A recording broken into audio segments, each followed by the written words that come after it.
مجھے سعودی عرب آئے دوسرا مہینہ ہونے والا تھا، لیکن ابھی تک مجھے کوئی ڈھنگ کی نوکری نہیں مل رہی تھی۔ میرے یہاں آنے کا واقعہ بھی عجیب ہی تھا، کوئی سنتا تو یقین ہی نہ کرتا۔ میرے تو وہم و گمان میں بھی نہیں تھا کہ مجھے یہاں آنے کا موقع ملے گا۔ میں اپنے گھر کی غریبی کی وجہ سے بے حد پریشان تھا، کیونکہ میری بہنوں کی شادی صرف اسی وجہ سے رکی ہوئی تھی کہ ہمارے پاس جہیز نہیں تھا۔ ایک دن میں سڑک پر پریشان بیٹھا ہوا تھا کہ ایک آدمی بڑی سی گاڑی میں میرے پاس آیا اور کہنے لگا، تم کچھ پریشان ہو، میں تمہاری مدد کر سکتا ہوں۔ میں نے کہا، جاؤ بھائی یہاں سے، میں بہت پریشان ہوں، میرا دماغ نہ کھاؤ۔ وہ کہنے لگا، میں یہاں نوکری دینے آیا ہوں، اگر تمہاری خواہش نہیں تو ٹھیک ہے، میں چلا جاتا ہوں۔ میں نے جلدی سے کہا، رک جاؤ، مجھے تفصیلات بتاؤ۔ اندر ہی اندر میں گھبرا بھی رہا تھا کہ کہیں میرے ساتھ کوئی فراڈ نہ ہو جائے، لیکن وہ آدمی کہنے لگا، فکر نہ کرو، اگر اپنے حالات بدلنا چاہتے ہو تو میرے ساتھ چلو، میں تمہیں باہر کے ملک میں بھیج دوں گا، وہاں پر تم کام کر کے اپنے حالات بدل سکتے ہو۔ میں باہر جانے کا سن کر فوراً کھڑا ہو گیا۔ میں نے سوچا کہ ایک بار اس کی بات سن لیتا ہوں، کیا پتا وہ کوئی نیک آدمی ہو، لیکن وہ میری مدد کیوں کرنا چاہ رہا تھا۔ میں نے اس سے پوچھا، بھائی میں نہ تمہیں جانتا ہوں اور نہ تم مجھے جانتے ہو، لیکن پھر بھی تم میری مدد کیوں کرنا چاہ رہی ہو؟ تو وہ کہنے لگا، بس میں روز ایسے ہی کسی غریب کی مدد کر دیا کرتا ہوں، اللہ تعالیٰ نے مجھے بہت کچھ دیا ہوا ہے۔ مجھے یہ سارا معاملہ کچھ پرسرار سا لگ رہا تھا اور کچھ مشکوک بھی، لیکن میرے پاس کوئی اور چارہ بھی نہیں تھا۔ کچھ دنوں پہلے ہی اپنی حماقت کی وجہ سے نوکری چھوڑ چکا تھا۔ میں نے اللہ کا نام لیا اور اس آدمی کے ساتھ چل دیا۔ وہ مجھے لے کر ایک بڑے سے بنگلے میں آ گیا۔ مجھے کمرے میں بٹھا کر وہ آدمی خود غائب ہو گیا۔ کچھ ہی دیر بعد آیا تو اس کے ہاتھوں میں کچھ پیسے اور ویزا تھا۔ مجھے دیکھ کر کہنے لگا، یہ پیسے پکڑو اور اپنا پاسپورٹ بنوا لو، کچھ ہی دنوں بعد تمہیں ٹکٹ بھی مل جائے گی۔ مجھے یقین نہیں آ رہا تھا کہ قسمت مجھ پر یوں بھی مہربان ہو سکتی ہے۔ میں اسی وقت پیسے لے کر وہاں سے آ گیا۔ اگلے کچھ دنوں بعد میں نے پاسپورٹ بنوا لیا۔ اگلی روز اس آدمی کے گھر گیا تو اس نے میرے ہاتھ میں ٹکٹ تھما دی اور ساتھ ہی ایک موبائل نمبر بھی دیا اور بولا، پرسوں تمہاری فلائٹ ہے، وہاں جا کر جو موبائل نمبر میں نے دیا ہے اس پر رابطہ کر لینا، تمہیں نوکری مل جائے گی۔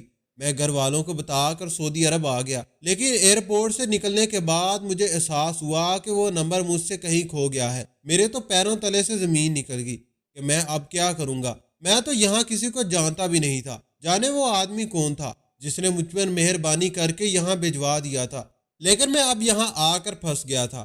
میں بے حد پریشان ہو گیا۔ پہلے محنت مزدوری شروع کر دی تاکہ اپنی بھوک مٹا سکوں۔ مجھے یہاں آئے دوسرا مہینہ ہونے والا تھا اور میں نے ابھی تک اپنے گھر والوں کو 1 روپیہ تک نہیں بھیجا تھا۔ میری قسمت اچھی تھی کہ ایک امیر آدمی مجھے اپنے گھر لے گیا اور مالی کی نوکری دے دی۔ مجھے وہاں سے اچھی تنخواہ ملنے لگی۔ وہاں صاحب کی ایک رشتہ دار خاتون آتی تھی، وہ مجھے گور گور کر دیکھتی رہتی تھی۔ ایک دن صاحب نے مجھے اس عربی عورت کے ساتھ گھر بھیج دیا کہ تم آج سے اس کے ملازم ہو اور اس کے گھر ڈرائیوری کرو گے۔ وہ عربی عورت مجھ پر بہت مہربان تھی، میری تنخواہ بھی اچھی تھی اور اس نے مجھے رہنے کے لیے بہت اچھا سا کمرہ بھی دیا ہوا تھا، جبکہ اس کے باقی ملازم سرونٹ کوارٹر میں رہتے تھے۔ اس عورت کی ایک جوان بیٹی تھی، بس وہ کہیں جاتی تو مجھے اپنے ساتھ لے کر جاتی، مگر میں نے آج تک اس کی شکل نہیں دیکھی تھی۔ خود کو کالے برقعے میں ڈانپ کر رکھتی تھی۔ ابھی کچھ ہی دن گزرے تھے کہ مجھے اس عورت کی بیٹی کی حرکتیں مشکوک سی لگنے لگی تھی۔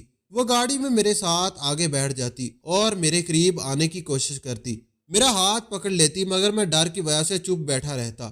ایک دن عربی عورت نے مجھے گھر کے اندر بلایا اور مجھے کہنے لگی، تمہیں اپنی بہنوں کی شادی کے لیے کتنی رقم چاہیے؟ میں نے کہا، لاکھوں روپے چاہیے ہوں گے کیونکہ جہیز بنانا ہے۔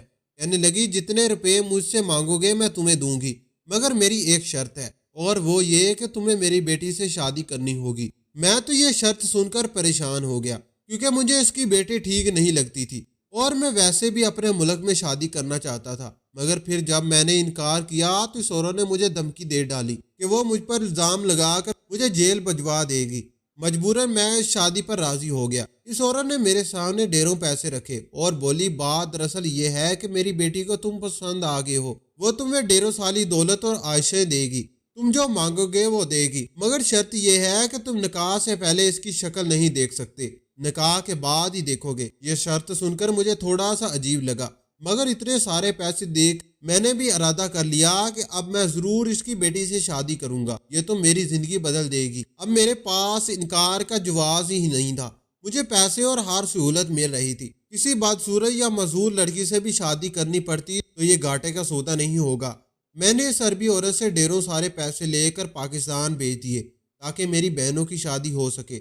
اس ساری صورتحال میں مشکوک صرف ایک بات تھی، اور وہ یہ کہ اس عورت کی بیٹی کی شکل میں نے آج تک نہیں دیکھی تھی، اور دوسرا یہ کہ وہ مجھ سے ہی اپنی بیٹی کی شادی کیوں کرے گی، کیونکہ وجہ ضرور تھی جو مجھ سے چھپا رہے تھے۔ سوچ سوچ کر میری بس ہو گئی تھی۔ ایک دن وہ عورت کہنے لگی، 1 ہفتے بعد تمہارا اور میری بیٹی کا نکاح ہے، اور تم اس کی شکل بھی نکاح کے بعد ہی دیکھو گے۔ اس عربی عورت نے بتایا کہ میری بیٹی کچھ دنوں کے لیے اپنے کسی عزیز کے پاس دوسرے ملک چلی جائے گی، جیسے ہی وہ آئے گی اسی دن تمہارا نکاح اس سے ہو جائے گا۔ میں نے حامی بھر لی، مجھے لگا سادگی سے نکاح ہوگا، لیکن اس نے تو اتنی دھوم دھام سے تیاریاں شروع کر دی کہ میں حیران ہی رہ گیا۔ مہندی کی تقریب تو اتنی زبردست تھی کہ میں سوچ بھی نہیں سکتا تھا، لیکن اس کی بیٹی ابھی تک نہیں آئی تھی۔ اب میں تجسس میں پڑ گیا تھا کہ کیا وہ عین وقت پر آئے گی۔ برات والے دن صبح ہی میں نے اپنے کمرے کی کھڑکی سے دیکھا کہ ایک بڑی سی گاڑی سے ایک نقاب پوش لڑکی نکلی اور اندر چلی گئی۔ وہ اسی عورت کی بیٹی تھی جو اب میری بیوی بننے والی تھی، لیکن اس نے آج بھی اپنے چہرے پر نقاب کیا ہوا تھا۔ میں یہ سب دیکھ کر حیران ہو گیا تھا، پھر سوچا کہ چلو جو بھی ہے نکاح کے بعد راز کھول ہی جائے گا۔ اب مجھے نکاح کا انتظار تھا۔ میں نے پاکستان میں اپنی شادی کے بارے میں کسی کو نہیں بتایا تھا کہ پتہ نہیں یہ شادی کتنا عرصہ چلے گی۔ نکاح ہوا، نکاح کے بعد دلہن کو میرے کمرے میں پہنچا دیا گیا، اور میں نے بے تابی سے دلہن کا چہرہ دیکھنے کے لیے گھونگھٹ اٹھایا، اور جیسے ہی اس کا چہرہ دیکھا میرے تو ہوش ہی اڑ گئے۔ اس نے کہا تھا کہ میں تمہاری شادی اپنی بیٹی سے کرواؤں گی، مگر یہ سامنے دلہن کے روم میں بیٹھی ہوئی کوئی لڑکی نہیں تھی، بلکہ وہ تو میرے منہ سے چیخ نکلتے نکلتے رک گئی تھی۔ میرا جسم کانپ رہا تھا، اور پھر میرے سامنے ماضی گھوم گیا تھا جب میں پاکستان میں تھا۔ میرا نام عرفان ہے، اور میں ماسٹر کرنے کے بعد نوکری کے لیے مارا پھر رہا تھا۔ ہر نوجوان کی طرح میرا بھی پاکستان سے باہر رہنے کا خواب تھا۔ موبائل پر باہر رہنے والوں کی زندگی کی ویڈیو دیکھ دیکھ کر میری بھی حسرت بن گئی تھی کہ کاش میرا بھی کسی باہر کے ملک میں ویزا لگ جائے اور میں وہیں رہنے لگ جاؤں۔ میں سب سے بڑا بھائی تھا، اور مجھ سے چھوٹے 6 بہن بھائی تھے۔ کبھی مجھے ابا اور اماں پر غصہ بھی آتا تھا کہ انہیں اتنے بچے پیدا کرنے سے پہلے اپنے محدود وسائل اور غریبی کو بھی دیکھ لینا چاہیے تھا۔ جو وہ 4 بچے کم پیدا کر لیتے، کم سے کم میری زندگی تو آسان ہوتی۔ بڑا بھائی ہونے کے ناطے میرے نازک کندھوں پر بے انتہا ذمہ داریاں تھیں۔ میں نے میٹرک کے بعد ہی نوکری کرنی شروع کر دی تھی۔ ایک وقت پڑھتا اور ایک وقت ملازمت کرتا۔ یوں ہی روتے دھوتے میں نے ماسٹرز کر لیا اور نوکری کے لیے بھاگ دوڑ شروع کر دی۔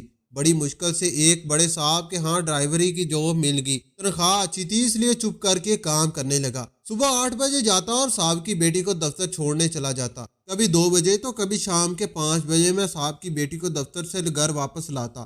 باقی وقت میں سکون سے بیٹھا رہتا، کیونکہ میرا کام صرف صاحب کی بیٹی کو دفتر چھوڑنے جانا اور لینے جانا تھا۔ اور صاحب کی بیٹی نے ہمیشہ نقاب کیا ہوا تھا۔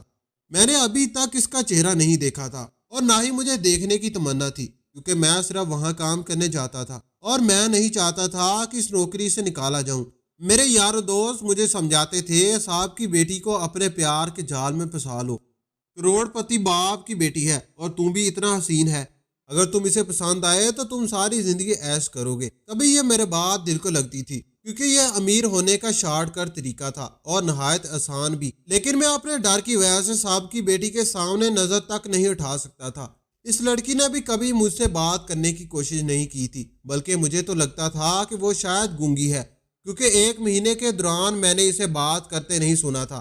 میرے دوست مجھے کہتے، کبھی بات کرنے کی کوشش کر لیا کرو، کیا پتا وہ جواب دے دے۔ میں نے بڑی ہمت سے ایک دن کوشش کی اور پوچھا، میڈم مجھے کل کی چھٹی چاہیے، کل میں آپ کو چھوڑنے اور لینے نہیں آ پاؤں گا۔